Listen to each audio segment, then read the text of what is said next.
தினமலர் நேயர்களுக்கு வணக்கம். இன்னைக்கு எந்த படத்தோட ரிவ்யூ பார்க்க போறோம்னா, ரெட்டத்தல. இந்த படத்தோட இயக்குனர் திருமுருகன். இவர் இதுக்கு முன்னாடி மான் கராத்தே, கெத்து அண்டு த்ரிஷா அவர்கள வச்சு கூட ஒரு படம் பண்ணியிருந்தாரு. அந்த படமும் ரொம்ப இன்ட்ரெஸ்டிங்கா, ரொம்ப அழகா இருக்கும்.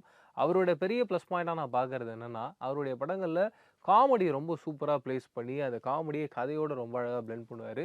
2வது அந்த படத்துல அந்த லவ் எமோஷன்றது பயங்கரமா இருக்கும். இந்த ரெட்டத்தல படத்துலயும் அப்படி ஒரு லவ் எமோஷன ஹேண்டில் பண்ணியிருக்காரு. ஃபர்ஸ்ட் ஆஃப் ஆல் இந்த படத்தோட கதை என்னன்னா, 2 பேர் அவங்க அனாதையா இருக்காங்க. ஒரு பையன், ஒரு பொண்ணு. அந்த பையன் வந்து நாள் போக அந்த பொண்ண விட்டுட்டு, அவன் வெளியூருக்கு போயிட்டு சம்பாரிச்சுட்டு மறுபடியும் அதே ஊருக்கு வந்து அந்த பொண்ண பார்க்குறான்.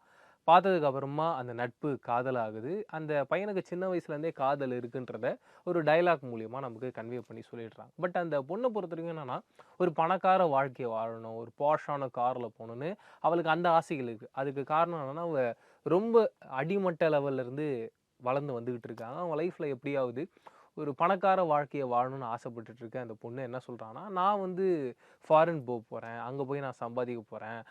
எனக்கு வந்து ரிச்சான ஒரு வாழ்க்கை வேணும்." அப்படின்னு சொல்லிட்டு நெனச்சுக்கிட்டு இருக்காங்க. அப்ப இந்த பையன் சொல்றான், "எனக்கு உன் மேல காதல் இருக்குன்னு" சொல்லிட்டு. இந்த ஒரு பாயிண்ட் சொன்ன உடனே அவனுக்கே புரியுது. ஓகே, இந்த பொண்ணுக்கு நம்ம மேல இருக்க காதல தாண்டி பணம் அப்படின்றது மிக முக்கியமான ஒரு பாயிண்ட்டா இருக்கு. அப்படின்றத யோசிச்சுக்கிட்டே ஒரு நாள் நடந்து போயிட்டு இருக்கான். டக்குனு அவனுக்கு ஆக்சிடென்ட் ஆகுது. ஆக்சிடென்ட் ஆகி முடிஞ்சவனே, அவன் யார்றா நம்மள வந்து இடிச்சிட்டது கார்ல அப்படின்னு சொல்லிட்டு கோவத்துல அப்படி எழுந்து பார்க்குறான். அவன மாரியே இன்னொரு ஒரு உருவம். அவனுக்கு பயங்கர ஷாக்கா இருக்கு. என்னடா இது நம்மள மாரியே ஒருத்தர் இருக்காருன்னு சொல்லிட்டு. இப்போ அந்த ஆள் என்ன பண்றாரு, "என்னப்பா நீ என்ன மாரியே இருக்கன்னு" சொல்லிட்டு பேசுறாங்க. 2 பேரும் ஃப்ரெண்ட்ஸ் ஆகுறாங்க. அவங்களுடைய வீட்டுக்கு கூட்டு போயிட்டு காட்டுறாரு. அதுக்கப்புறம் இவன் என்ன பண்றான்னா, "எனக்கு ஒரு கேர்ள் ஃப்ரெண்ட் இருக்கா. அவங்க கிட்ட நான் அவங்கள கூட்டிட்டு போய் காட்டுறேன்" அப்படின்னு சொல்லிட்டு, இவரு அவங்க கிட்ட கூட்டிட்டு போய் காட்டுறாரு. அந்த பொண்ணும் பயங்கர ஷாக் ஆகுறா. அதுக்கப்புறம் இந்த கேர்ள் ஃப்ரெண்ட் அதாவது பார்த்தீங்கன்னா, ரெட்டத்தல படத்துல 2 அருண் விஜய் இருக்காங்கல்ல. ஒரு அருண் விஜயோடைய கேர்ள் ஃப்ரெண்டு பேசிக்கிட்டு இருக்காங்க. 2 பேரும் என்ன டிஸ்கஸ் பண்றாங்கன்னா, "அவன் உன்ன மாரியே இருக்கான்.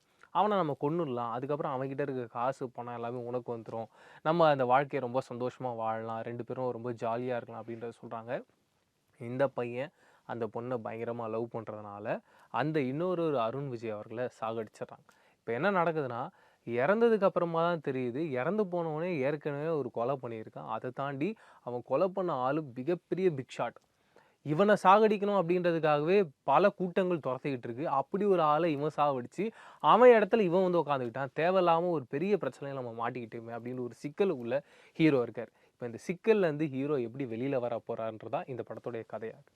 இந்த படத்தோட ப்ளஸ் பாயிண்ட்ஸ் அப்படின்னு பார்க்கும்போது, சினிமாட்டோகிராஃபி எக்ஸ்ட்ரார்டினரியா இருந்ததுங்க. ரொம்ப அழகா இருந்தது. அண்டு திருமுருகன் அவருடைய முந்தைய படங்கள், மான் கராத்தேலருந்து நீங்க பார்த்தீங்கனாவே, விஷுவல்ஸ் பயங்கர பிரைட்டா அழகா இருக்கும். ஒரு ஒரு ஃப்ரேமும் பார்த்துக்கிட்டே இருக்கலாம் அப்படின்ற ஒரு ஃபீல் தரும். இந்த படத்தையும் அப்படிப்பட்ட சீன்ஸ், அப்படிப்பட்ட விஷுவல்ஸ் எல்லாமே இருந்தது. அது இந்த படத்தோட ஒரு பெரிய ப்ளஸ் பாயிண்ட்டா பார்க்குறேன். அண்ட் காஸ்டியூம்ஸ் பயங்கரமா இருந்தது. ரொம்ப அழகா இருந்தது. அண்டு அருண் விஜய் அவர்களுடைய கெட்டப் கிட்டத்தட்ட 3 கெட்டப்ல வராரு. 3 கெட்டப்புமே பயங்கரமா இருந்தாரு. அண்டு அவரு நார்மலாவே வந்து ஒரு ஃபிசிக்கா பயங்கரமா இருப்பார்ன்றது தெரியும். அண்ட் அவருக்கு ஒரு ஒரு கெட்டப்பும் மாத்தம்போது, அந்த கேரக்டரே அவர் வந்து பயங்கரமா என்ஹான்ஸ் பண்ணி காட்டுறாரு. அந்த கேரக்டரும், அந்த கெட்டப்பும் சேரும்பொழுது ஸ்க்ரீன்ல பார்த்தோமா பயங்கரமா இருக்கு. அ ரொம்ப அழகா அந்த ஒரு பெர்ஃபார்மன்ஸ ஸ்க்ரீன்ல ஒரு ஒரு கேரக்டர்ஸுக்கும் தனித்தனியா கொண்டு வந்து காமிச்சுட்டே இருந்தாரு. அவருக்கு அது ரொம்ப ஈஸியான விஷயம். இதுக்கு முன்னாடியே நெறைய டபுள் ஆக்ஷன் படங்கள்லாம் பண்ணியிருக்காரு. இந்த படத்துலயும் அப்படி ஒரு பிக்சர் பெர்ஃபெக்ட்டான ஒரு ஆக்டிங்க தான் குடுத்துருக்காருன்ற மாரி இருந்தது. அண்டு வெறும் சினிமாட்டோகிராஃபியாவும், எடிட்டிங்காவும், மியூசிக்கா சாம் சிஎஸ் பண்ணியிருக்காரு. டெக்னிக்கலா மட்டும் இல்லாம, கதையாவும் பார்த்தீங்கன்னா, நெறைய இடத்துல நல்ல டீட்டெயில் பண்ணியிருந்தாங்க. பட் அந்த டீட்டெயில் பண்ண விஷயங்கள் வந்து எப்படி இருந்ததுன்னா, எக்ஸாம்பிள் இப்போ ஒரு கார் ஆக்சிடென்ட் சொன்னேன் தெரியுங்களா? அந்த கார் ஆக்சிடென்ட் பிளான் பண்ணி பண்ற ஆக்சிடென்ட். அத ஒரு டயலாக்ல ஒரு இடத்துல சொல்றாங்க. பட் ஆடியன்ஸுக்கு அது அந்த அளவுக்கு கன்வே ஆகல. அது இந்த படத்தோடைய மைனஸா பார்க்குறேன். ப்ளஸ்ஸா என்ன பார்க்குறேன்னா, அதே பாயிண்ட் தான். இப்போ என்ன மாரியான ஆட்கள் தொடர்ந்து படம் பார்த்துக்கிட்டே இருக்கோம். அப்படி இருக்கும்பொழுது, அது ஒரு சின்ன டயலாக்ல சொல்லிட்டு போகும்பொழுது, நம்ம நோட் பண்ணி, ஆமா இப்படி ஒரு விஷயம் நடந்ததுல அப்படின்ற மாரி கனெக்ட் பண்ணி கதையோட நம்ம போயிட்டுருக்கோம். ஆனா ஜென்ரல் ஆடியன்ஸுக்கு இது புரியாதோ அப்படின்ற ஒரு கேள்வியும் எனக்குள்ள இருந்தது. அது இன்னும் தெளிவா ஆடியன்ஸுக்கு சொல்லியிருக்கலாமே அப்படின்றதும் எனக்கு தோணுச்சு. அண்டு திருமுருகன் அவருடைய படங்கள் அப்படின்னு வரும்போது, நெறைய இன்ட்ரஸ்டிங்கான விஷயங்கள ஏதாவது ஒரு இடத்துல சொல்லுவாரு. அப்படி இந்த படத்துலயும் ஒரு விஷயத்த சொல்லியிருந்தாரு.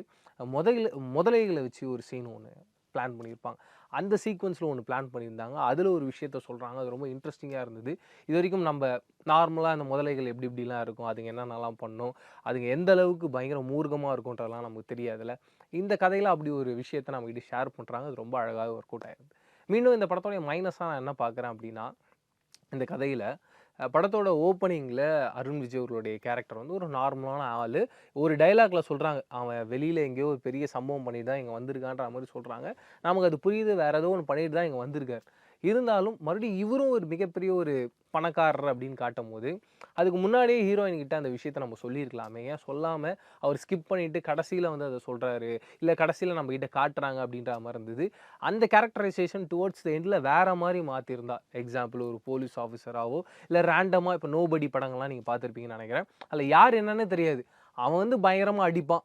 அவனுடைய குடும்பத்துக்காகவோ, இல்ல அவங்களுக்கு புடிச்சவங்களுக்காகவே என்ன வேணா பண்ணுவான். அப்படி ஒரு ஆளா காட்டியிருந்தா கூட அந்த கதை ரொம்ப நியாயமான கதையா மாறியிருக்கும். அந்த ஸ்பேஸே இந்த கதையில மிஸ் பண்ணிட்டாங்களோ அப்படின்னு தோணுச்சு. இதெல்லாம் பண்ணியிருந்தாங்கன்னா, இந்த படம் இன்னும் பயங்கரமான ஒரு படமா வந்திருக்கும்ன்றது தான் என்னுடைய ஆதங்கமா இருந்தது. பட் எப்பயும் நான் முன்னாடி சொன்ன மாரி தான் மான் கராத்தேல ஒரு லவ் எமோஷன்ஸ் பயங்கரமா இருக்கும். அண்ட் த்ரிஷா அவர்கள் ஒரு படத்துல நடிச்சிருப்பாங்கன்னு சொன்னேன்ல, அந்த படத்துலயும் அந்த தீவிரவாதிக்கும், த்ரிஷாவுக்கும் ஒரு லவ் ட்ராக் ஒண்ணு பண்ணியிருப்பாரு. பயங்கரமா இருக்கும். இந்த படத்துலயும் அப்படி ஒரு லவ் அருண் விஜய்க்கும், சித்து இதானிக்கும் இருக்கு. அது ரொம்ப சூப்பரா இருந்துச்சு. அதுவும் ஒரு இடத்துல ஒரு பயங்கரமா கஷ்டப்பட்டு அழுவாரு. அதெல்லாம் கண்டிப்பா இப்ப இருக்க யங்ஸ்டர்ஸும் கனெக்ட் பண்ணிக்கிற அந்த ஜோன்க்குள்ள அது ஒர்க் அவுட் ஆச்சோ அப்படின்னு ஒரு ஃபீல் எனக்கு இருந்தது. ஓவராலா ரொம்ப கம்ப்ளீட்டான, ரொம்ப அழகான ஒரு படம். அண்ட் தனுஷ் அவர்களுடைய வாய்ஸ்ல ஒரு பாட்டு இந்த படத்துல ஒண்ணு வருது. அந்த பாட்டு கண்டிப்பா கேட்டவுனே அடிக்ட் ஆவும். ஏற்கனவே இந்த பாட்டு ரிலீஸ் ஆயி நெறைய பேர் ரீல்ஸ்லாம் பண்ணி நான் பார்த்துருக்கேன். மீண்டும் இந்த படத்த பார்த்துட்டு, இந்த சாங்க கேட்டுட்டு, மீண்டும் இந்த சாங் ரீல்ஸ்ல பயங்கரமா ஓடும் அப்டின்ற ஒரு எண்ணமும் எனக்குள்ள வந்தது. இதை தாண்டி நீங்க இந்த ரெட்ட தல படம் பார்த்துருந்தீங்களா? பார்க்க போறீங்கன்னா, உங்களுடைய கருத்துக்கள் என்னன்றத கமெண்ட் செக்ஷன்ல ஷேர் பண்ணிக்கோங்க. வேற ஒரு ரிவ்யூல சந்திக்கிறேன். அதுவரைக்கும் டாடா பை பை சொல்லிக்கிறேன். நான் பிரவீன் கேஎஸ். பாய்.